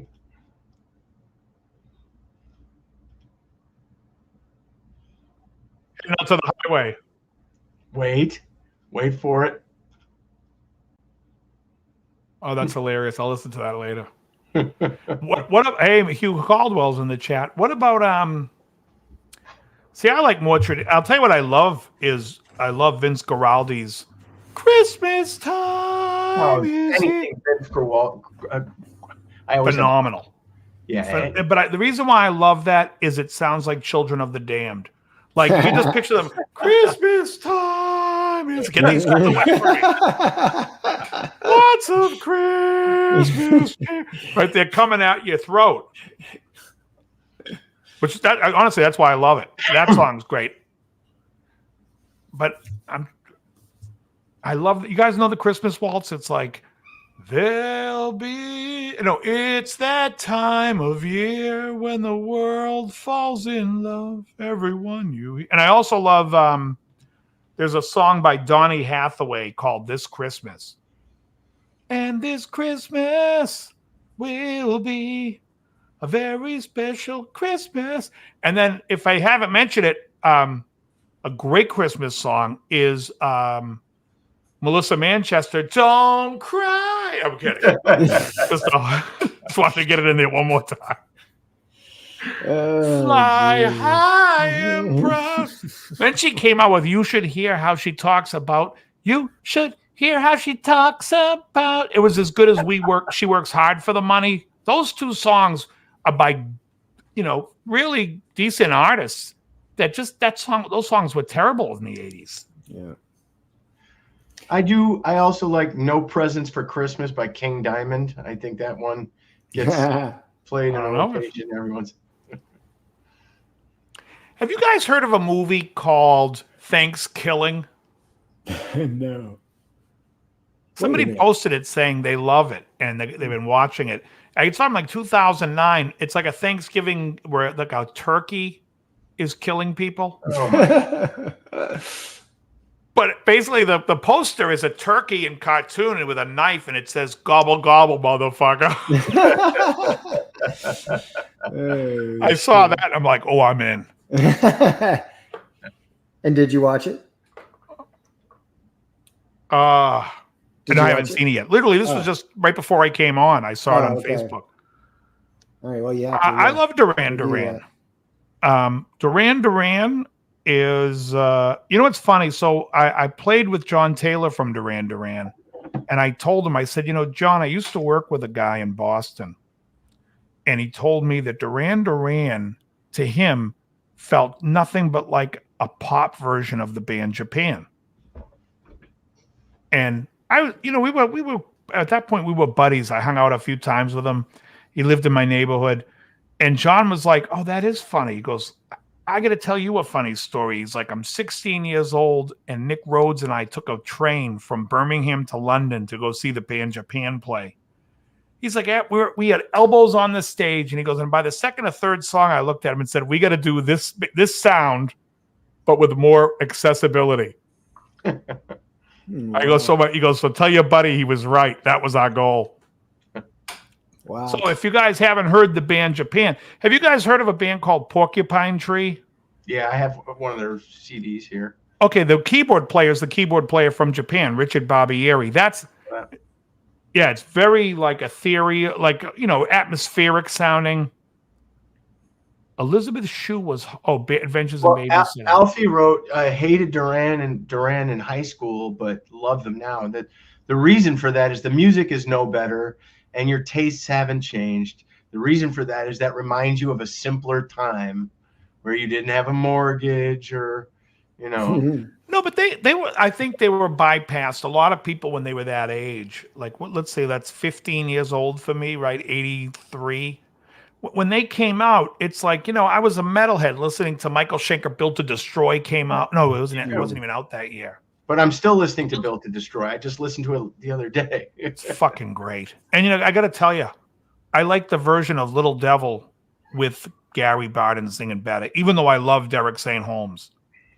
But I love the UK version of, still love that.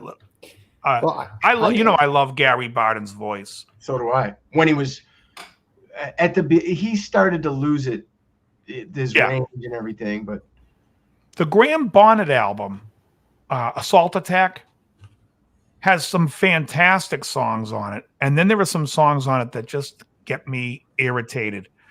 What's Run You to the Ground?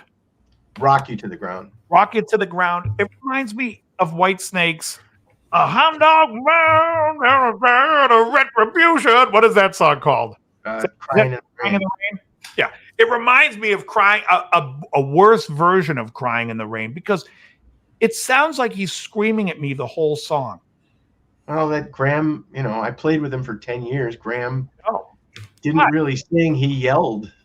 He's yelling that whole, but without him, it's amelodic. It is this, he's just screaming. Whereas Dancer, Samurai is fantastic. There's a little known fact that Graham told me years ago that Dancer was written about Tony Basil because he had a huge crush on her. Oh, really? Yep. She's a dancer.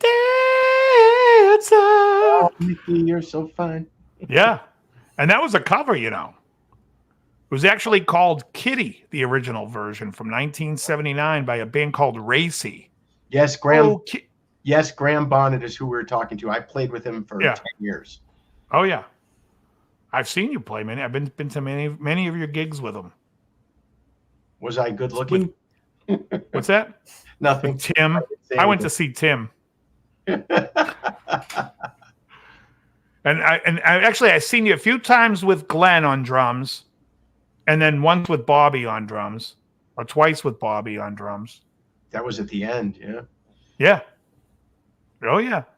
But there's a couple of songs on that record I don't like that I don't know the name, and I don't know if it's there's three that I love. I love Dancer, I love Samurai, and there's one more that I love. We wound up That's right, playing almost everything on the record. I think I played at least once. Yeah. I mean, it's a great record. I love Schenker stuff. I mean, I know most of the Schenker fans like Howie. You're going to talk about Strangers in the Night or how great UFO is. UFO? No, I like MSG, but I like Okay, good. like UFO, which you don't, but I much prefer the early MSG stuff. I liked one album from MSG. I mean, from UFO. I love the Obsession album. That's a great album. I love it. How can you not like think- the live record? The live record is so good. Because it's a lot of Doctor, Please. And Rock Bottom. I don't like those. When I hear Rock Bottom, I want to see Gene go, Rock Bottom. I want to see that knucklehead. I don't want to hear Rock Bottom, Rock Bottom, Rock Bottom. It's repetitive. And but I do like is Getting Ready on the album on Lights Out. We're getting ready to feel alive. I'm getting ready. I think you're right. I can't remember what record it's on. That's a great song. Can you feel me? It's a great song. I think because it's got a melody. It's like I said, I feel bad because people love that band, but I do like Obsession a lot. Like Out in the Streets by UFO is a great song. There's tons of melody there. It's keyboard driven. It's such a great song. I know the song. Out in the streets for just one more matinee. It's a great song. Yeah, like I said, and then to me the Schenker stuff. Of course, I think MSG is the best album of the four. Right? There's 4 Schenker albums before he leaves and goes to Macaulay. Michael Schenker Group, MSG, Assault Attack, Built to Destroy. Yeah. And then there was some time off, a couple live records, some other stuff, and then it switched over. Yeah. I mean, there's a big gap between Built to Destroy and the first, it's like 4 years, 3 or 4 years in between. Built to Destroy. Well, that's when they brought Gary Barden back. Right. Graham did one gig, and you don't know that story? I do, but you can tell it. In fact, I'm going to hit the restroom real quick and tell. Anybody can look that up online and let Graham. No, but tell the story. The next told to you from the next show was Gary Barden. Where's he going? He's going to take a leak. In the middle of this? Yeah. That puts a lot of pressure on us. He said to go ahead and tell the story. I think because he knows the story. I mean, all right, so it's out. Graham's already told it, so it's not a big deal if I tell it. But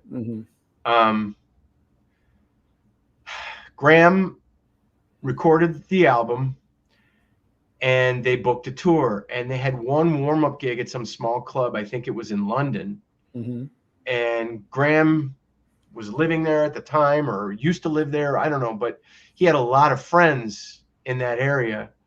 So the night of the gig or the day of the gig, Graham was a big drinker then. He got, he hung out with his friends all day and just got blitzed. And it came time to do the gig, and the club was in a kind of a rough neighborhood. There were a lot of bikers.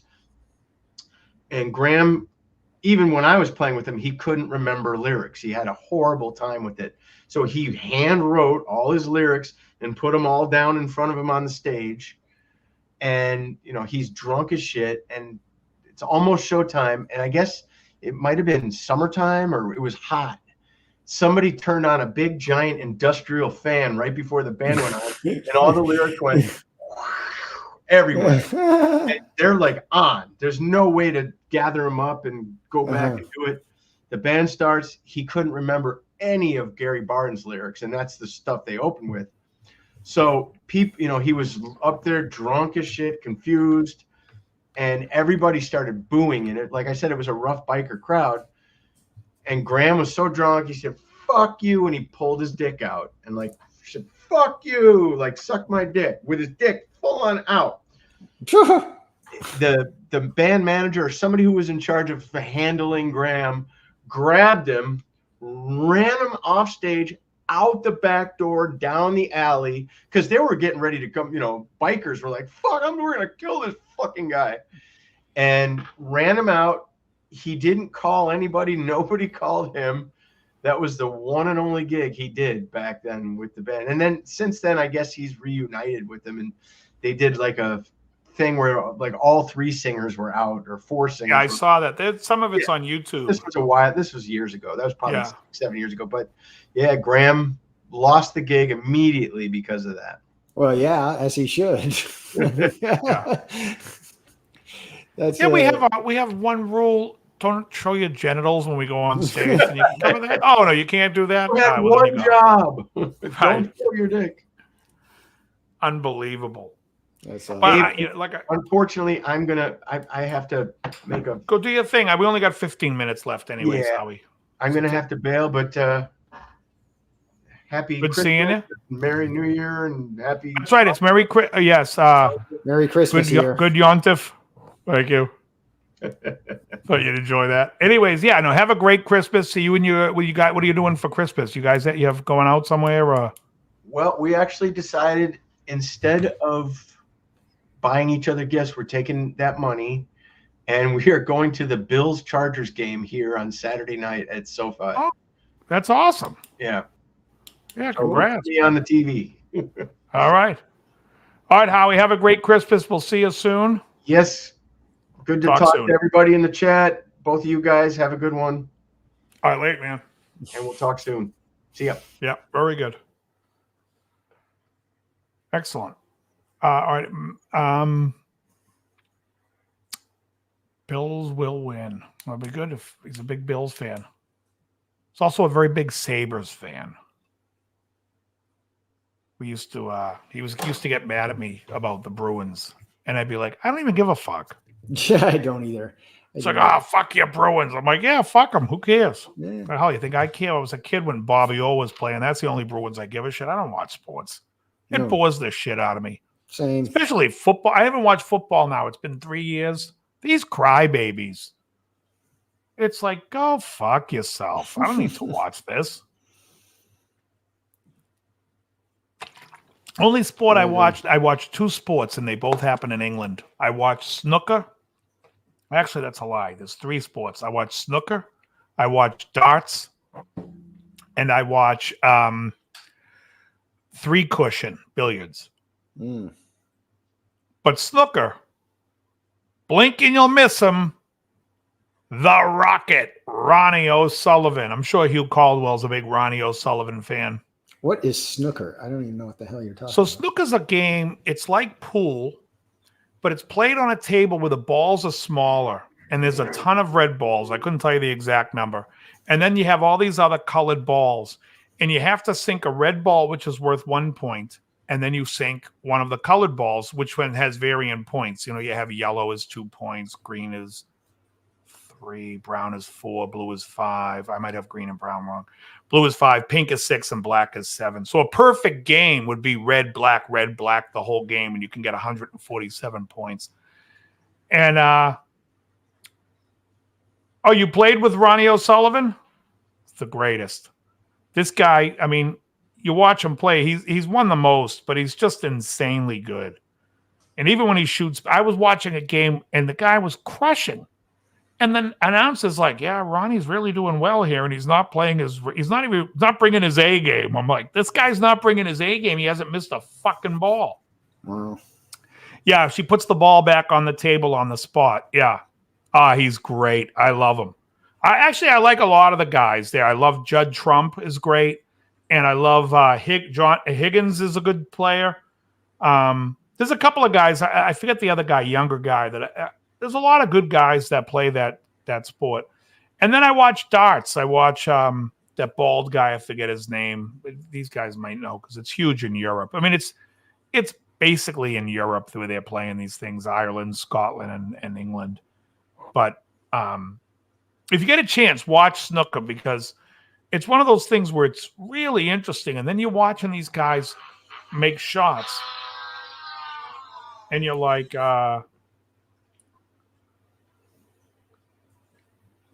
They said Hurricane Higgins is the GOAT. No, the GOAT is Ronnie O'Sullivan.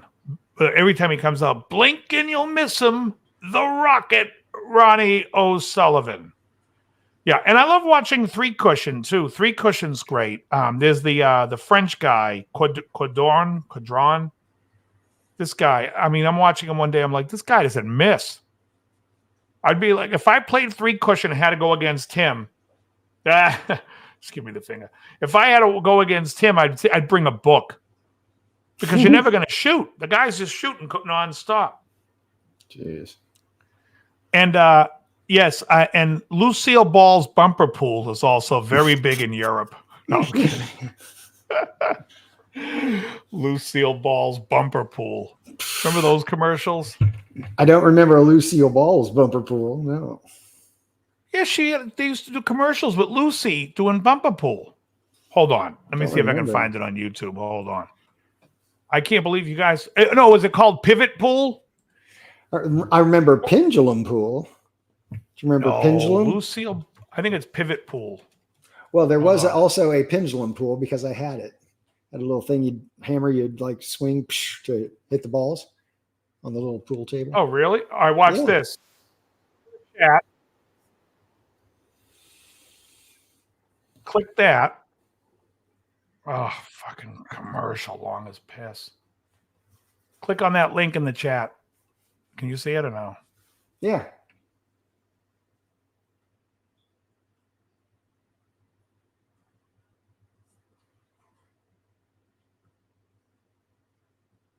Is that it? Yeah, that was it. Pivot Pool, right? Oh, okay. Pivot Golf.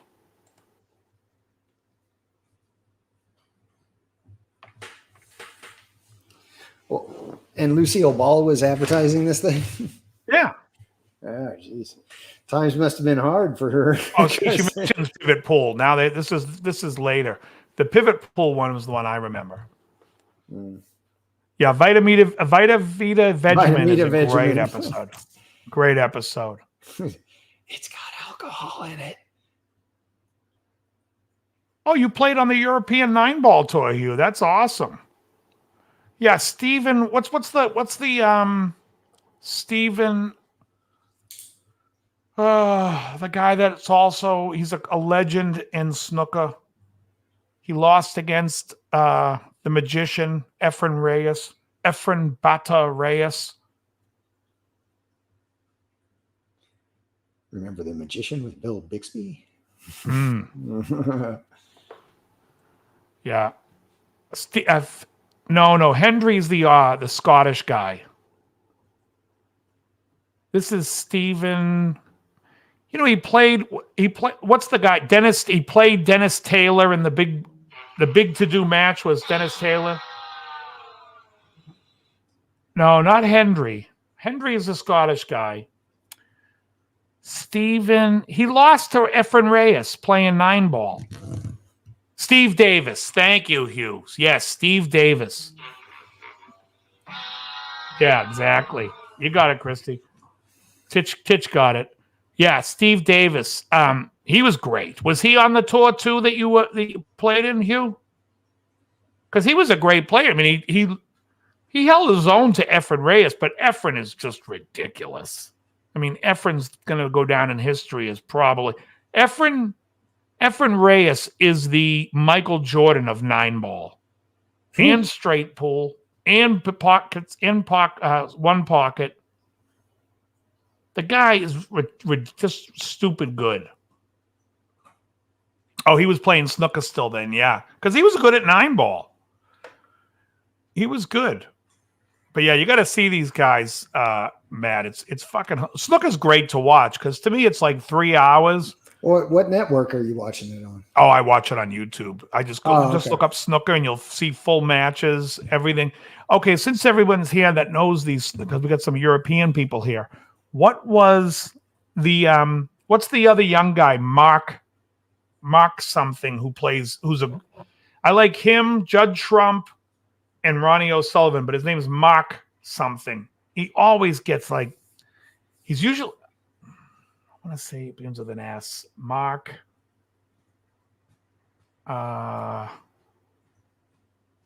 Selby. Thank you, Maurice Casey. I knew someone from England would know. Mark Selby's excellent.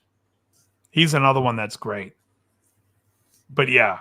Yeah, but when it comes to 9-ball, like the bigger ball games, Efren Reyes, even in 8-ball when he beat Mike Siegel, he's just Efren Reyes is he's also the luckiest motherfucker. And he'll even say, he's like, I get lucky a lot. I mean, he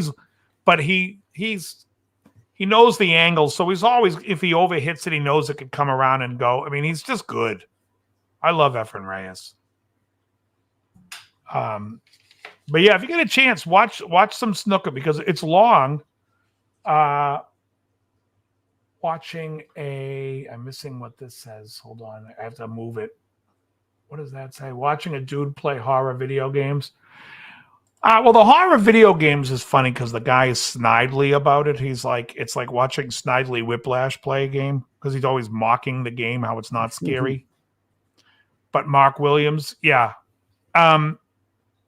But snooker's just a great game. I enjoy it because it goes on for like 3 hours. Sometimes I watch highlights where it's like they condense like a Ronnie O'Sullivan, like where he won recently, and they condensed it to an hour, but it was just him and the Asian guy, Do, I think his name is, or Ding something. I forget his last name. I can't pronounce it anyways. Dingbat. No, I don't know what his name is. Ding. It's I don't know. He's Asian. In case you guys couldn't figure out, his name is Ding. He's Vietnamese probably or Chinese. Anyways, he's great too. But it's good stuff to watch. Matt, what do you got going on for Christmas? Just staying around the home. Not. We were going to go back up to PA, but more family was going to be down here, so we're staying here. Oh, nice. Yeah. Oh, really? Hugh says he played pro 4 years. Good thing I didn't give you the call to 8-ball. Quiet. I was ready to. I'm kidding, Hugh. That's great. Yeah, I knew a couple of guys that went pro years ago when they were real young, and then they didn't stick with it. You know, it's and I've seen him play in tournaments with Efren Reyes. But yeah, it's great. What about you, Dave? I'm gonna cook for me and my mom, and that's about it. Not much more going on than that. It'll be good. Be a day off to relax. I haven't decided yet if I'm going to go to the gym on Sunday and work out and then take Monday off, or just forget it and take Monday off. Oh, I've got a movie thing that I wish Joe was here because he'd like it probably. I went to see the new Godzilla movie, Godzilla Minus One. Oh, yeah. What'd you think? It was good. Yeah, that's what Krellbar said. Yeah. It kind of had some elements of the original as far as, the end of it, but it had a good story to it. So it was definitely worth the time. Yes. Oh, that's awesome. Yeah, because he said he liked it. And then, hold on, let me just clear out some of these emails. I haven't gone to a movie. There was something I wanted to see, and I can't remember. But I'm going to look for that Thanksgiving. Tonight I'm going to listen to, because I talked to my friend Chuck, and he's been telling me about he's been watching a lot of Sherlock Holmes. So I'm like, well, maybe and he was talking about the radio shows, so I might listen to that a little later. I'm gonna have a cigar when this is over. Did you ever see? I might do. Sorry. You ever see the movie Krampus? Oh yeah. Why? Yeah, that's like the it's like a horror, right? Yeah. How old is that now? 10 years old, maybe? I don't think it's 10, but it's. Yeah, it's definitely. I don't think I've seen the whole thing. I remember seeing "Merry Christmas, Johnny Kramer." Merry Christmas, and you got a new Eastman acoustic E20D Adirondack spruce mahogany with a mahogany, an amazing guitar. So Adirondack spruce. So it's kind of like a D18 style. Is it a dreadnought? It must be a dreadnought. It's an E20D. So I'm assuming D is dreadnought. Is it electric? Is it plug into? Is that what the E is? I'm trying to figure out what this numbering system is from Eastman.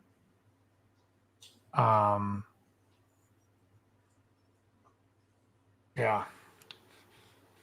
Anyways, very good. Yeah, Johnny has been.